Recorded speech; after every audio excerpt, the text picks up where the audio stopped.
Assalamualaikum warahmatullahi wabarakatuh. Nah, Selamat pagi. Mudah-mudahan hari ini kita masih bisa melaksanakan kegiatan yang positif di rumah. Jadi hari ini kembali saya membuat sebuah video tentang masih seputar COVID-19 atau biasa kita kenal dengan Corona. Baiklah Bapak-Bapak Ibu-Ibu yang dirahmati Allah. Seperti yang kita ketahui bahwa dari situs resmi penanganan COVID-19 di Sumatera Barat, saya akan menggambarkannya beberapa kondisi terkini bahwa pada tanggal 20 Maret dan patang ODP atau orang dalam pemantauan di Sumbar ada sebanyak 102 orang. Dan patang Sabtu tanggal 28 itu lonjakannya drastis. Berarti dalam cuman waktu 8 hari jumlah ODP yang terkonfirmasi, maksudnya yang terdeteksi oleh instansi yang terkait, itu sebanyak 1.362 orang. Atau lonjakannya lebih dari 1.200 orang dalam waktu 8 hari. Nah, pada hari Kamis tanggal 26 Maret patang, kalau ada sekitar 5 orang dan positif dapat COVID-19 atau Corona. Kemudian Sabtu patang kita dapat kabar buruk balik bahwa ada 7 orang. Berarti dalam waktu 2 hari jumlahnya 2 orang yang positif Corona. Nah, mohon maaf. Yang pertama mau sampaikan kepada Dinas Kesehatan Padang Pariaman, nampu memakai referensi Dinas Kesehatan Padang Pariaman. Tujuan membuat video ko bukan menakut-nakut masyarakat. Tujuanku bukan pula untuk menjatuhkan pemerintahan Kabupaten Padang Pariaman, cuma nampu mengambil referensinya kepada masyarakat. Bana kok fokus bana gitu kepada himbauan untuk tinggal di rumah, bab itu. Karena pemerintah itu tuh lebih fokus itu memutus rantai atau parang, kalau seandainya dibawa parang gini kok, parang wak kepada penyebarannya gitu. Fokus gitu kepada menghentikan penyebarannya. Kenapa? Tadi lah mau sampaian dari 102 orang Jumat tanggal 20 menjadi 1.300 Sabtu tanggal 28. 8 hari.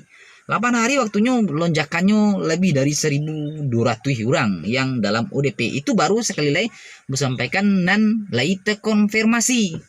Ibaratnya kalau seandainya mungkin ada sanak kita yang pulang dari rantau, capeknya melapor sehingga kita masuk ke database. Nah, tapi kalau seandainya mano-mano senyo duduk di rumah, kemudian ketika watanya lah melapor ke puskesmas, nyatanya ini berbohong loh kawan. Nah, itu mungkin ada banyak lo lah yang ada di Sumbar gitu. Jadi kita ambil referensinya kepada Rumah Sakit Umum Daerah Padang Pariaman. Nah, walaupun Rumah Sakit Umum Daerah Padang Pariaman itu bukan rujukan untuk pasien yang positif corona atau pasien dalam pemantauan, bukan di Rumah Sakit Umum Daerah. Cuman Rumah Sakit kalau tidak salah Ambo boleh dikoreksi Ambo, itu Rumah Sakit M Jamil cie dan Rumah Sakit Ahmad Mukhtar cie. Itu tidak tahu umumnya. Cuman referensi kita ambilin contohnya dulu. Bagus itu urgent terhadap itu. Berdasarkan data dari BPP SDMK Kemkes.go.id, di Rumah Sakit Umum Daerah Padang Pariaman perawat ada sebanyak 43 orang. Perawat ya 43 orang. Kemudian dokter yang akan menanganinya lebih banyak, itu ada 2. Yang pertama dokter umum kemungkinan atau dokter spesialis paru-paru. Dokter umum di Rumah Sakit Umum Padang Pariaman berdasarkan data nomor sabuan tadi itu ada sebanyak 9 orang. Kemudian dokter paru spesialis paru ada 2 orang. Jadi tenaga medis yang akan menghadapi, nah, kok kalau seandainya Rumah Sakit Padang Pariaman ditunjuk ada 50 tenaga medis. Artinya gitu bahwa 50 kok harus solid, ibaratnya ndak adanya sakit dan lain sebagainya. Jangan sampai berkurang jumlahnya. Jika no bang, kalau kita umpamuan, nah kok gitu umpamuan kalau ada permasalahan-permasalahannya kan ambo coba menjabarkan, mohon maaf kalau seandainya mau salah. Misal Rumah Sakit Umum Daerah Padang Pariaman yang mempunyai 54 tenaga medis yang akan garda terdepan yang akan menghadapi ini, itu tuh ada ibaratnya, wah hitung loh, berapa jumlah ruang rawat inap di rumah sakit tuh. Kita contoh aja 100. Nah, kita contoh 100. Kemudian kita ambil lo di ruang ICU-nya. Di ICU-nya ada misalnya sampai kasuanya tuh, sampai lalu pasien tuh ada sekitar 30 orang. Nah, kita umpama 30 orang. Ternyata di luar antrian, nah di luar antrian Pak, kiranya ada yang positif corona yang lebih jumlahnya dari sampai bed roomnya sampai lalunya tadi. Kalau jumlah sampai lalunya 30, kiranya ada yang di belakang antri ada sekitar 50 orang. Otomatis ada 20 orang yang lalu dapet tampe. Ndak hanya itu permasalahannya muncul loh. Nah gitu ah. Kan berarti ada permasalahan 20. Aku contohnya kalau seandainya ventilatornya lah ya, cukup enggak di Rumah Sakit Umum Padang Pariaman? Ambo rasa di Rumah Sakit Padang Pariaman kemungkinan ventilatornya mohon dicek kalau apanya entah lagi cukup 10 tindak. Kalau seandainya sekali masuk ada 30 orang dibagi-bagi yang ventilator tuh. Seorang ganti kemari, seorang ganti kemari, tentu tidak mungkin. Jadi makanya pemerintah menghimbau ke Bakedun sana Ambo untuk lebih banyak kegiatan di rumah gitu, kecuali dalam keadaan terpaksa. Walaupun konsekuensi yang akan kita terima adalah dampak ekonomi tengah-tengah masyarakat. Soalnya memang ada masyarakat yang mengatakan, apa Pak suruh ambo di rumah. Nah, sedangkan kami mengakeh tiap agi kok. Kalau tidak mengakeh kami doh mako kami koko mati perlahan gitu. Nah betul. Yang di satu sisi memang dampak ekonominya. Cuman dampak dominonya koko dari penyebaran itu nampak nih banyak. Kalau seandainya kita tidak ketatkan, maka bisa jadi negara gitu atau yuk rakyat gitulah chaos keadaan. Chaos. Jadi itu makanya pemerintah tidak bosan-bosannya mengingatkan bagi awak bersama untuk tetap di rumah. Lakukan kegiatan yang positif dan produktif di rumah. Nah, kan gitu. Tapi kalau seandainya keadaan memaksa, ya apa boleh buat. Kemudian itu pula kami menghimbau atau pemerintah menghimbau ke bagi sanak kita yang dirantau gitu. Untuk sementara jangan pulang dulu. Jangan pulang dulu. Karena kita nggak tahu. Soalnya beko kan kadang dulu menjawab nusanakmu mendekan. Kami pulang di rantau tuh Pak di Pareso ketat di bandara tuh, pakai X-ray dan lain sebagainya. Betul. Itu memang itu. Kalau daerah Kota Gadang tentu yuk ketat pengawasannya. Tumbuh makin ke ujungnya makin ke desa-desa tuh nggak rendah gitu kan. Tapi tugas kita tetap melapor ke Puskesmas atau ke bidan desa supaya masukan di data tadi pakai cek tadi ada dia kan ada penambahan ODP itu kan ODP wakin nilai 1.300 itu yang baru terdata. Nama nindak itu kan ada juga yang mengicu-icu ibaratnya. Nah kita balik lihat masalah yang tadi menyebut Nusana Ambo. Kita ketat modeko diawasi di rumah sakit di bandara Soekarno Hatta ketat dan lain sebagainya X-ray dan sebagainya.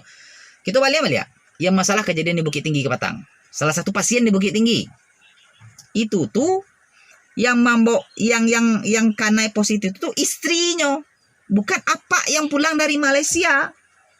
Artinya Pak, virus itu akan mengidap kepada pasien yang kebetulan imunnya sangat lemah. Bisa jadi apa kok dari Jakarta wah. Nah kan gitu. Yang di Jakarta atau dari bandara itu kan yang diperisukan fisik apa di luarnya.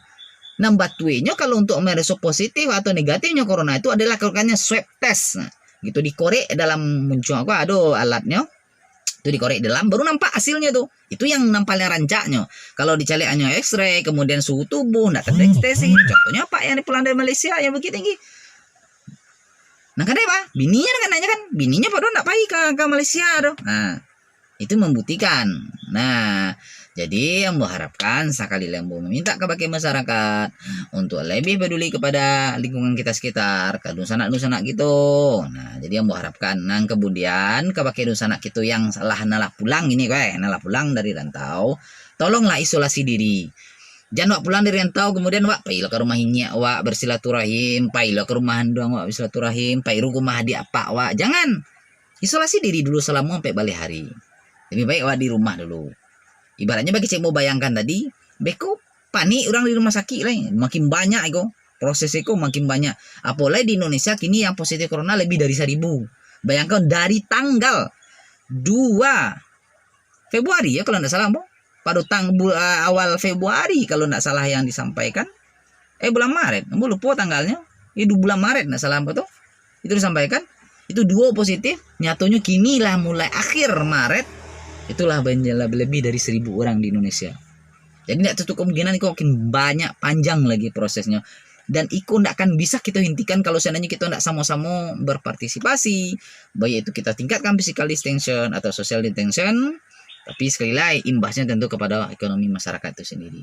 Jadi mudah-mudahan pemerintah juga mencari solusi yang terbaik supaya efek yang ekonomi koko ndak terlalu mampu benar ke masyarakat bawah gitu. Jadi kita percayakan kepada pemerintah pasti dia melakukan hal yang terbaik untuk merakyatnya. Dan kalau seandainya ada perkataan ambo yang salah atau perkataan ambo yang kurang menyenangkan, ambo mohon maaf. Kepada Allah ambo mohon tobat, kepada manusia ambo mohon maaf, kepada pemerintah Kabupaten Padang Pariaman ambo mohon maaf. Kalau seandainya ambo menjadikan rumah sakit umum daerah Padang Pariaman ada Parit Melintang sebagai rujukan, ambo mohon maaf, bukan mau kasih ambo untuk merendahkan rumah sakit atau bukan membuat masyarakat ambo panik, tapi itulah gambaran yang akan kita hadapi nantinya. Jadi mudah-mudahan ada manfaat. Ambo akhiri wabillahi taufiq hidayah. Assalamualaikum warahmatullahi wabarakatuh.